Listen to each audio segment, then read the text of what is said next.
नमः संस्कृताय। आप सभी मित्रों का मैं स्वागत करता हूं आपके अपने YouTube channel Bhargav exam point में। दोस्तों, आप भार्गव एग्जाम पॉइंट को लाइक करना, अपने दोस्तों में शेयर करना और इसको सब्सक्राइब करना ना भूलें। इसमें हम संस्कृत पढ़ रहे हैं जो कि आपकी सभी शिक्षक भर्ती में आती है। तो दोस्तों, आज का जो हमारा संस्कृत का टॉपिक है उसके अंतर्गत हम पढ़ेंगे वर्णों का उच्चारण स्थान, अभ्यंतर प्रश्न और उभय प्रश्न। तो चलिए शुरू करते हैं। हमारा पहला उच्चारण स्थान। तो देखिए, उच्चारण स्थान क्या है? वर्णों का उच्चारण स्थान। वर्णों का उच्चारण स्थान आज मैं आपको बता दूं कि आज हमारी 5वीं क्लास है। 4 क्लास हमारी पहले हो चुकी हैं। जिसने भी नहीं देखी है वो प्ले लिस्ट के ऑप्शन में जाके संस्कृत शिक्षा शास्त्र का जो ऑप्शन है उसमें क्लिक करके वो 4 वीडियो देख सकता है। तो चलिए शुरू करते हैं हमारी आज की वीडियो। तो देखिए, उच्चारण स्थान क्या है? मुख के जिस भाग से वर्ण का उच्चारण किया जाता है वही उस वर्ण का उच्चारण स्थान कहते हैं। यानी कि कोई भी जो वर्ण होता है उसका उच्चारण स्थान आप कहाँ से करते हो, वही उसका क्या कहलाता है? उच्चारण स्थान। तो देखिए, हमारे संस्कृत में जो उच्चारण स्थान है वह कौन कौन से हैं। सबसे पहले आप देखिए, अकू विसर्जनीय नाम कंठः। सबसे पहले अकू विसर्जनीयम कंठा। तो इसके अंतर्गत आप देख रहे हो कि आपको अ दिख रहा है, तो आप आ के अंतर्गत आपका छोटा आ और दीर्घ आया है। इसके बाद इसमें कहा है कु। कु का मतलब होता है आपका क वर्ग। क वर्ग के अंतर्गत आपके 5 वर्ण आते हैं, क ख ग घ न। इसके बाद इसमें बोला है हा। तो इसमें आपका हा है और जो बोला है विसर्जनीय नाम यानी कि आपका विसर्ग। इन सभी का उच्चारण स्थान क्या है? तो इन सभी का उच्चारण स्थान है कंठ। अकुहु विसर्जनीय नाम कंठा, यानी कि आ का वर्ग, हा और विसर्ग। अब दूसरा कहता है इचु ऐसा नाम तालु, यानी कि ई के अंतर्गत आपके आता है छोटी ई और दीर्घ ई। इसके बाद इसमें दिया है चा। जो चा का मतलब है वह है चा वर्ग। चा वर्ग में भी आपको मालूम है कि चा वर्ग आपके अंतर्गत 5 वर्ण आते हैं। और इसमें दिया है यसाना, यानी कि आपका या और आपका सा। इन सभी का उच्चारण स्थान क्या है? तो इन सभी का उच्चारण बताया इसने तालु। इचू ऐसा नाम तालु। तो इन सब का उच्चारण स्थान क्या है? तालु। देखिए, तालिका में आपको सबसे पहले सूत्र है। इसके बाद उच्चारित वर्ण जो है अयोग बा। अयोग बा की तालिका मैंने आपको अलग से बना दी है जिससे कि सही से समझ में आए, और जो उनका उच्चारण स्थान है वो भी आप देखते चलिए। इसके बाद जो हमारा तीसरा है वो है ऋतु रसाणा मूर्धा, यानी आपका री छोटी और दीर्घ री, टू यानी कि टावर्ग के आपके अंतर्गत 5 वर्ण। इसके बाद रसाणा यानी कि आपका रा है और सा यानी कि आपका सा है। ऋतु रसाणा मूर्धा। इन सभी का उच्चारण स्थान क्या है? तो वह है मूर्धा। अब बात करें, चौथा है लितु लसानाम दंता। लितु लसानाम दंता। तो आपके इसके अंतर्गत क्या आया है? ली यानी कि लितु, और तू माने होता है आपका तावर्ग। तावर्ग के आपके कितने वर्ण आते हैं? तो तावर्ग के अंतर्गत आपके 5 वर्ण आते हैं। वह कौन कौन से हैं? ता था दा दा और ना। इसके बाद बोला है लासाना, यानी कि इसमें आपका ला है और सा है। इनका उच्चारण स्थान क्या है? तो इनका जो उच्चारण स्थान है वह है दंत। अब देखिए मित्रों, आपके सा कितने हैं? तो आपके जो सा हैं वो 3 आपके शा हैं। सबसे पहले श, फिर है श और आपका स। अब देखिए, सबका उच्चारण स्थान जब भी संस्कृत में हम इनको बोलते हैं तो इनको इस प्रकार बोला जाता है। जो ये शा है इसको बोलते हैं तालव्य शा, और इसका जो उच्चारण स्थान है वह है मूर्धा, तो इसको बोलते हैं मूर्धन्यता। और जो हमारा आखिरी सा है यानी कि ये वाला सा, और जो उसका उच्चारण स्थान है वह है तंत्र। यानी कि जब भी सा का उच्चारण किया जाए तो आप बोलोगे तालव्य शा, मूर्धन्य शा और आपका दंती शा। ये आपके 3 सा हैं। इसके बाद आगे बात करते हैं, हमारा जो 5वां है उपपदमन्या नाम ओष्ठव, यानी इसके ऊ में आपका छोटा ऊ दीर्घ ऊ आया है। इसके बाद इन्होंने बोला है पा, यानी कि पू का मतलब होता है आपका पा वर्ग।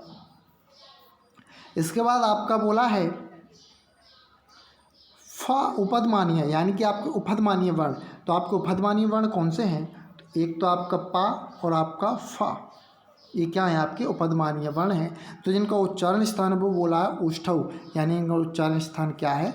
और एक बार देखिए, अकुहु विसर्जनीय नाम कंठा, इचु यशा नाम तालु, ऋटुरसाणाम मूर्धा, लिट्टुलसा नाम दंता, उपवदमानिया नाम मोष्ठव।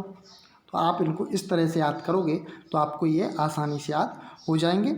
चलिए अब बात करते हैं इसके जो आगे का वर्ण है। जो हमारा अगला सूत्र है वो है छठा, यानी कि यम गणना नाम नासिका च। इसके अंतर्गत आपके जो अनुनासिक वर्ण होते हैं यम गणना ना, इनका उच्चारण स्थान आपका नासिका है।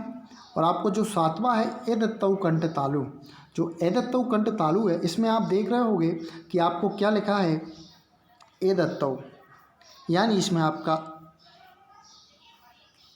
इस तरह से इसको उच्चारण लिखा है। तो इनका जो उच्चारण स्थान है वह है कंठ तालु, एदत्तौ कंठ तालु, ए और ऐ। इसके बाद आता है आपका ओ दत्तौ कंठ तालु। ओ, वो तो आप सामने देख ही रहे हो। इसके बाद जो तापे औ की मात्रा लगी है ए है आपका औ, इसलिए कहा गया ओ दत्तौ कंठ तालु। तो जो उनका उच्चारण स्थान है वह दो है, यानी कि आपका कंठ है और आपका ओष्ठ है। अब आपका जो कंठ ओष्ठ है उससे मतलब क्या है कि आपका जो आ ओ है वो किससे बनता है? तो आपका आ प्लस ऊ, आ और ऊ से मिलकर आपका क्या बनता है? इससे बनता है आपका ओ। ठीक है, तो अब देखिए आप इधर देखिए कि आपका जो ऊ है वो किससे बोला जाता है? ओंठ से। और जो आपका आ है वो किससे बोला जाता है? आपका आ कंठ से और आपका ऊ ओठ से। इसीलिए इन्होंने बताया है कि कंठ और ओष्ठ, यानी आपका जो ऊ है इससे आपका ओ बना, इसलिए जो आपका ऊ है वो किससे? ओठ से, ओठों से। और जो आपका जो आ है वो आपका किससे बोला जाता है? कंठ से। इसीलिए इन्होंने बताया है कंठ ओष्ठ। इसी प्रकार ये जो आपके कंठ दंत ओष्ठ हैं ये दोनों वर्णों के मिलने से बनता है। इसी प्रकार आपका है बकारस्य है दंतोष्टम, इस आपका जो बा है वह दंतोष्ठ से। जीवामूली जीवामूलम, ये आपका जीवामूली जीवामूलम, यानी कि जो जीवामूली है उसका उच्चारण स्थान जीवामूली है। तो आपका जो जीवामूली है वो वर्ण कौन से हैं? एक तो खा है और आपका खा है, इसलिए उनका जो उच्चारण स्थान है वह आप देखिए, इनका उच्चारण स्थान है जीवामूली। अब जो आपका आखिरी है वो है आपका कि नासिका अनुस्वारस्य, यानी आपका जो अनुस्वार है उसका उच्चारण स्थान क्या है? तो उसका उच्चारण स्थान है आपका नासिका। तो ये आपके उच्चारण स्थान थे और उनके वर्ण थे जो कि मैंने आपको बताए हैं। अब बात करते हैं हम आगे। इसके बाद जो हमारे अगले है वो है कि जो वर्ण हैं, वर्णों के उत्पत्ति स्थल को ही उच्चारण स्थान कहा जाता है। समानता वर्ण 7 उच्चारण स्थान होते हैं। पाणिनि शिक्षा आदि ग्रंथों में उच्चारण स्थान 7 बताए गए।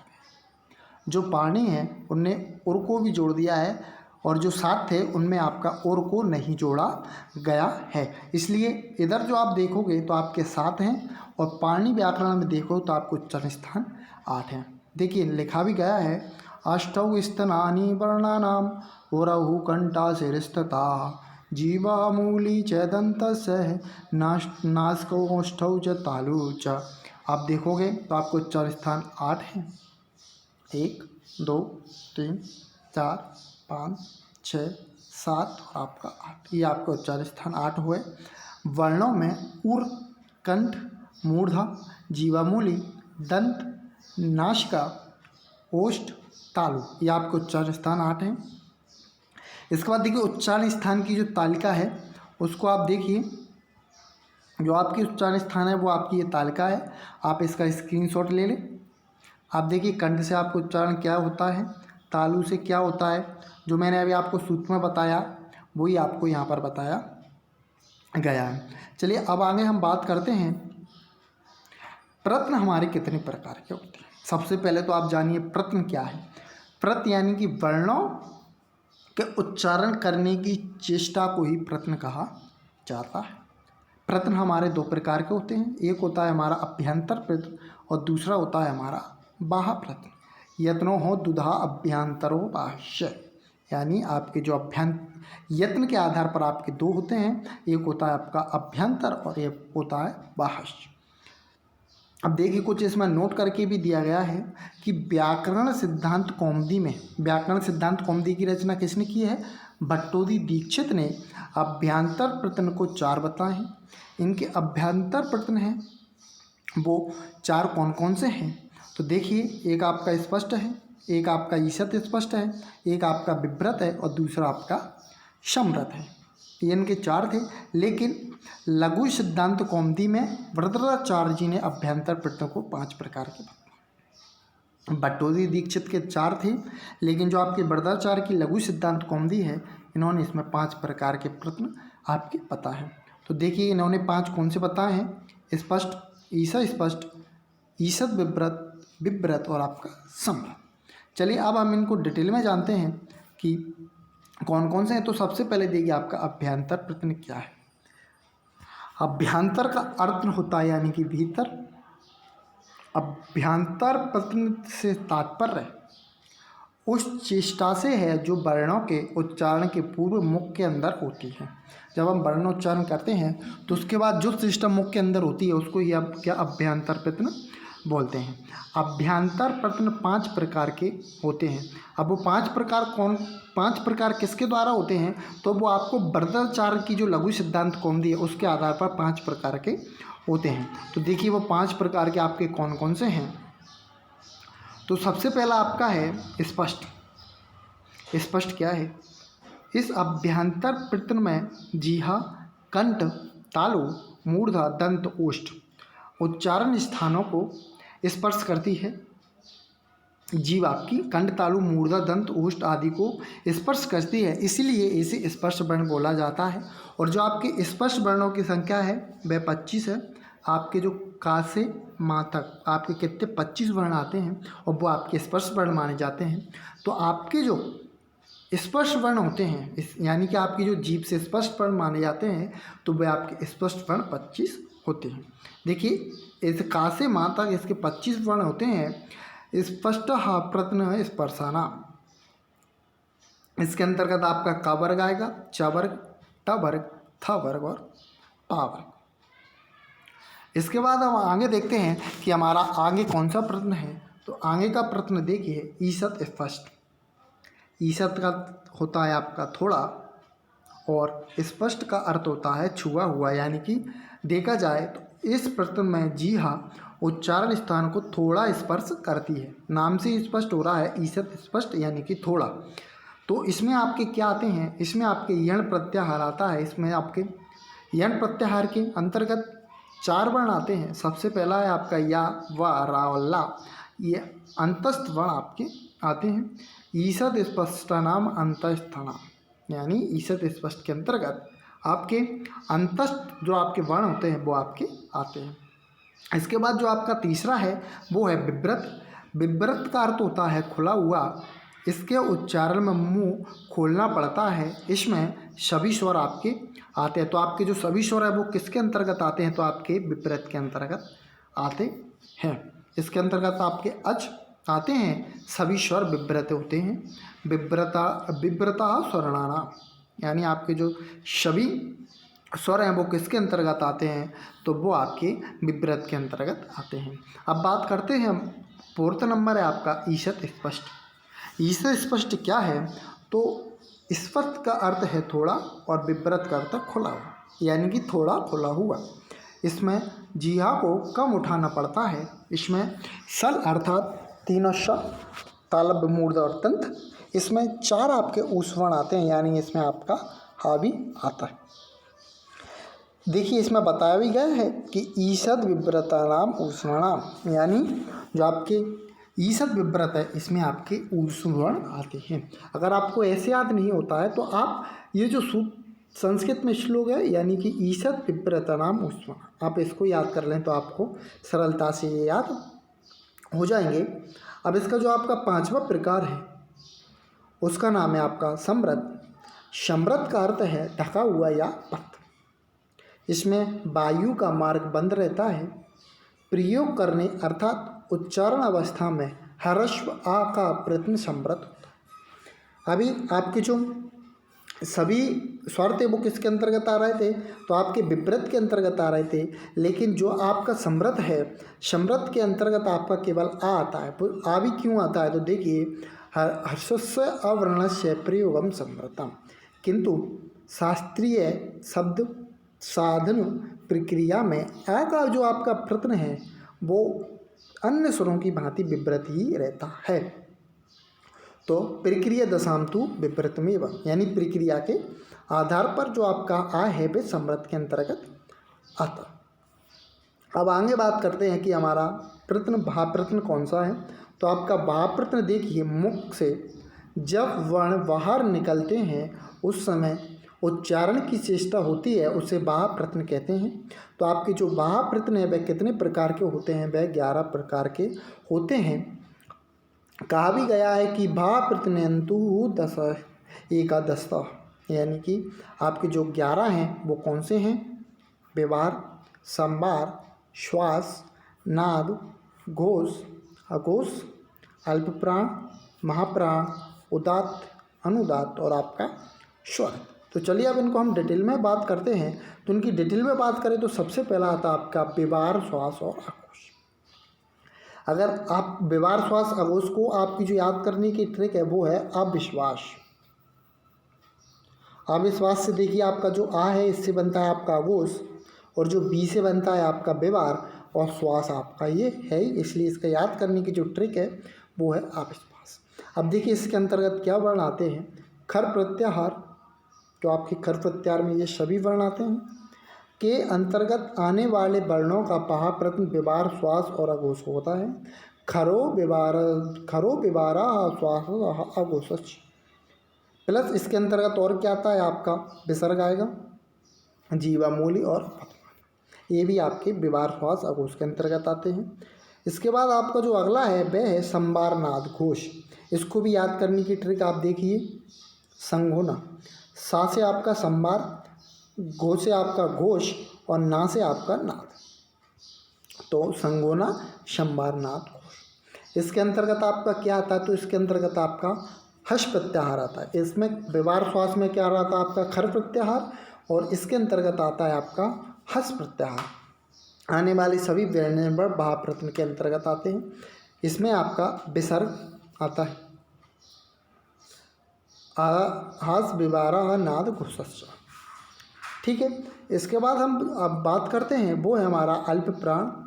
अल्प का अर्थ है थोड़ा, और प्राण का अर्थ होता है वायु, यानी कि जिस वर्ण से बोलने के लिए भीतर से कम वायु को फेंकनी पड़ती है उसको हम अल्प प्राण कहते हैं। वर्गों के प्रथम, तृतीय, पंचम वर्ण ये आपके अल्प प्राण, और आप किसी के साथ आपका यण प्रत्याहार ये आपके बाहा प्रथम अल्प प्राण आपका होते हैं। तो देखिए इसमें आपका वर्ण का पहला, तीसरा और आपका कौन सा 5वां वर्ण, इसी के साथ आपका ये प्रत्यय, ये आपके सब किसके अंतर्गत आते हैं, तो ये सब आपके अल्प प्राण के अंतर्गत आते हैं।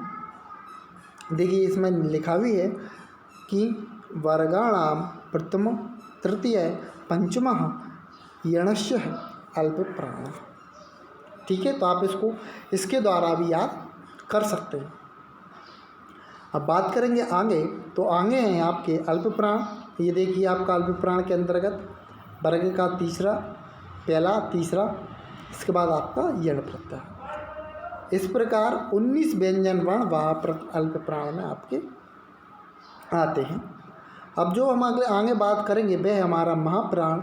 महा का अर्थ अधिक या ज़्यादा, ये प्राण का अर्थ आपका जिस वर्ण को बोलने के लिए भीतर से, जब भी हम वर्ण को उच्चारण करते हैं तो उनको भीतर से अधिक वायु फेंकना पड़ता है, उसी को हम क्या कहते हैं, तो उसी को हम महाप्राण। महाप्राण के अंतर्गत आपके क्या आते हैं, तो महाप्राण के अंतर्गत आपके वर्गों के द्वितीय, वर्गों का चतुर्थ और आपके सल प्रत्याहार आपके किस में आते हैं, आपके महाप्राण के अंतर्गत आते हैं। तो आप इसमें देखिए कि महाप्राण के अंतर्गत वर्ण आपका दूसरा और चौथा है। इसके बाद आपका सल प्रत्याहार। तो कुल मिला के इसमें कुल कितने 14 व्यंजन वर्ण आपके आते हैं और उसमें अल्प प्राण में आपके 19 व्यंजन वर्ण आ रहे थे। चलिए अब आगे बात करते हैं। तो आगे हमारा उदात्त अनुदात्त और स्वर। उदात्त क्या है? तो उच्चारित दत्त हो यानी मुख के भीतर जो कंठ तालु आदि उच्चारण स्थान होते हैं उनमें ऊर्ध्वतर भाग को बोलने के लिए अच स्वर के उदात्त संज्ञा होती है। अनुदात्त क्या है? निच्चारित दत्त आपका अनुदात्त है और स्वरित आपका क्या है? समाहार स्वरित है, यानी जहाँ उदात्त अनुदात्त दोनों का समाहार होता है उसे अच स्वर की स्वरित संज्ञा होती है। मैंने नीचे आपको डिटेल में बताया है। देखिए उदात्त अनुदात्त और स्वरित प्रश्न केवल स्वरों के भीतर होते हैं।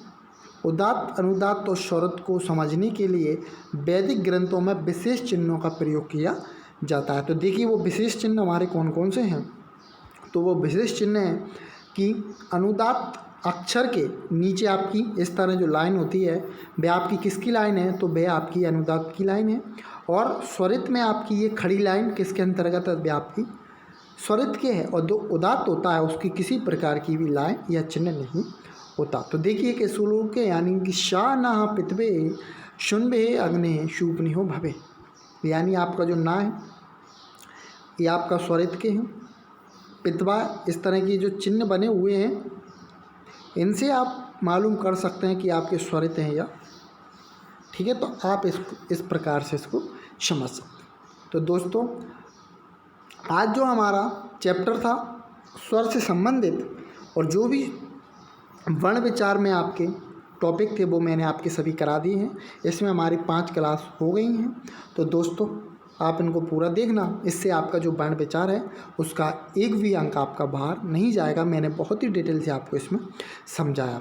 तो ठीक दोस्तों, अब हमारा अगला जो टॉपिक होगा वह होगा हमारा संधि। तो जब हमारी संधि की वीडियो में मुलाकात होगी, जब तक विश्वास है कि आप इसको भी अधिक से अधिक देखेंगे और अपने दोस्तों में शेयर करेंगे, जिससे कि आपका जो वर्ण विचार का चैप्टर वह पूर्ण रूप से क्लियर हो जाएगा। तो दोस्तों इसी के साथ मैं आपसे आज्ञा चाहता हूं। अगर आपको वीडियो पसंद आई है तो आप मेरा जो यूट्यूब चैनल है भार्गव एग्जाम पॉइंट, इसको आप लाइक करें। अपने जो दोस्त हैं जो भी शिक्षक से संबंधित तैयारी कर रहे हैं उनके लिए शेयर करें। और दोस्तों जो आपके पास में रेड बटन है उसको दबाना ना भूलें, जिससे आप मेरे चैनल को सब्सक्राइब करें और जो भी मैं वीडियो डालूं वो आपके पास प्राप्त हो। इसके लिए आपको जो साइड में बेल आइकन है उसको प्रेस करना जरूरी होगा। तो ठीक है दोस्तों, हमारी मुलाकात फिर होगी अगली वीडियो के साथ जिसमें हम संधि टॉपिक को क्लियर करेंगे। तो अब मुझे दीजिए इजाज़त। जय हिंद, जय भारत।